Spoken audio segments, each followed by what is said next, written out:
All right, we get some updated patch notes, guys. If you think that's balanced, great. You can disagree. I might get 3 out of 4 on this video. So be it. And there's milk.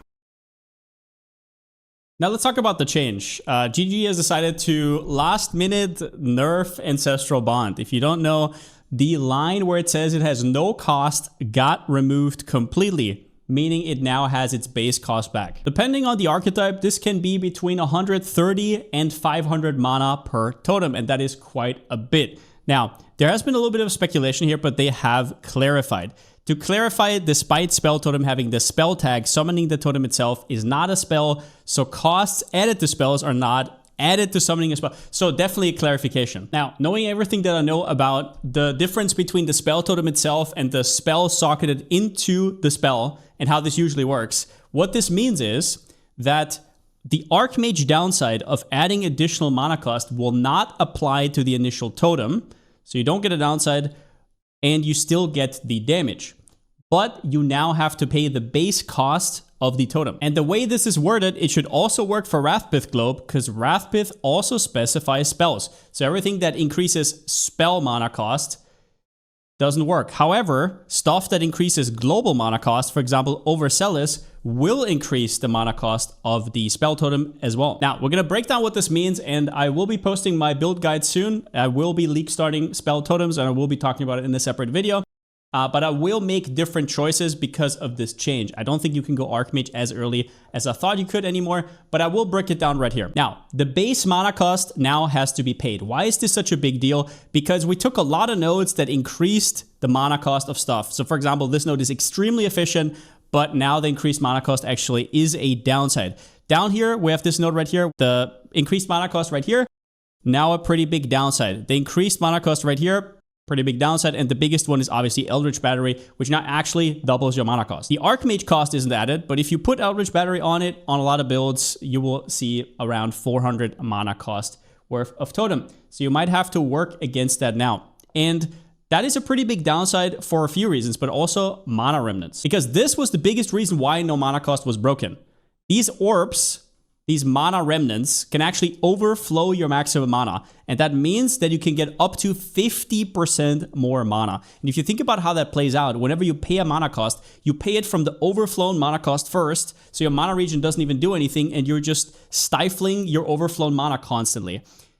That wouldn't have happened with no cost, which is why it would have been OP. It would have been like a pseudo 50% more mana, which is now gone. Now in scenarios where you don't get hit a lot, this will still apply, but do remember that we have no evasion and no block most likely. And the second reason here, and that is the biggest reason why I'm not going to go Infernalist myself, is that you can't just take Mind Over Matter anymore for free. Mind Over Matter, what it does is it takes all your damage from mana before life. The downside, sure, but that means you can't really do split or anything like that. You just get hit on your mana completely before it goes onto your life. Now in endgame, a lot of mana builds are obviously CI, so they go full mana and they have like 6k mana, but that is like day 3+ for almost everybody. For some people, even week 2+, it is extremely hard to get there and you need some really good gear. And early on, this will mean that you're gonna be on 2k mana and then you have like 1,500 to 2,000 life. And whenever your mana is gone to 0, now you cannot cast your totems anymore.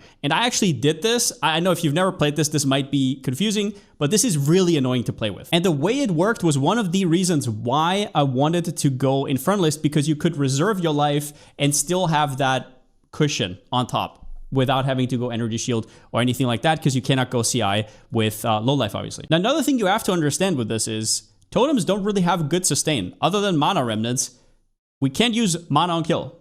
There is no leech because we're spellcaster, so that is kind of where we're at. We're pressing our mana flask, which gets worse and worse the more mana you have because of how GGG implemented mana flasks with being flat instead of percentage. So yeah, the TLDR on this is Archmage still works. It's still going to be very strong for totems, but it's going to be a lot harder to make work. And if you make it work, it's probably going to take a lot of resources to make work and be more of an opportunity cost. So I did actually already have the other build guide filmed and everything finished, but yeah, I have to change that right now. I will be going Oracle now because of the reasons that I just stated. I think that Infernalist is still going to be great. I just think that Oracle is a lot more all-encompassing because I also tested quite a bit with Bone Cage and how often it hits on enemies, and I'm actually quite surprised with how strong it is. If you've never seen Bone Cage before with Spell Cascade, it kind of looks like this. And if you imagine this on like 6 totems just going around, it's going to feel very much like a Shockwave totem in Path of Exile 1. Another thing I really love about Bone Cage is that it's physical and it fits perfectly into a setup with Bone Storm, where early on you're going to cast your totems, however many you have, 2 to 4 during campaign.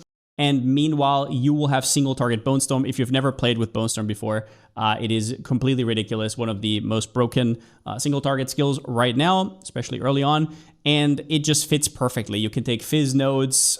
Spark kind of contradicts that. You don't really have a skill that you can press. Sure, you can press LE weakness, but that is about it. So I feel like this Fizz setup will be a lot smoother than Spark until end game or later mid game. On top of that, it just makes sense. On single target, you have time to press buttons anyways, and your clear will still be cozy with the totems. Plus, you can just weapon swap all the totem nodes on one part and then just take more damage nodes on your Bone Storm instead, so you're not really even missing out anything. And the damage is pretty damn impressive. It is a little bit slower than Spark in terms of casting, but it also comes with a 15 base crit, which is one more reason why I don't really want to be on Witch, because in endgame I can't really go Blood Mage because this upside from Sunder the Flesh is kind of gone. And I think that in general, Oracle, if I don't want to go Archmage endgame and I actually want to go Energy Shield instead, will provide more of an upside. Now, right now, you cannot use Spell Cascade on totems. That is something that will come next patch. So there might be bugs. There might be unintended targeting. So maybe it doesn't even work. We don't know. But